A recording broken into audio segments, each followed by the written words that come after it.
गानचतुराय गानप्राणाय गानन्तरात्मने गानोत्सुकाय गानमत्ताय गानोत्सुकमनसे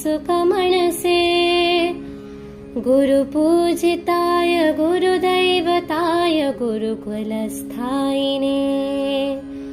गुरुविक्रमाय गुह्यप्रावार्य गुरुवे गुणगुरवे गुरुदैत्यगरक्षेत्रे गुरुधर्मसाधारध्याये गुरुपुत्रपरितात्रे गुरुपाखण्डखण्डकाये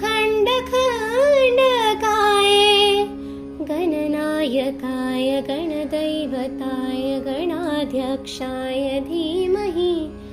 गुणशरीराय गुणमण्डिताय गुणेशानाय धीमहि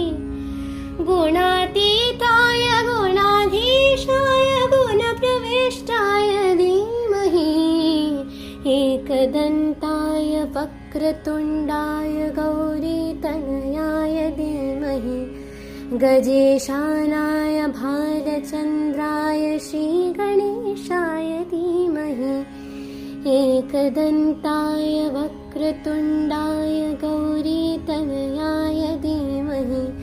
गजेशानाय भालचन्द्राय श्रीगणेशाय धीमहि।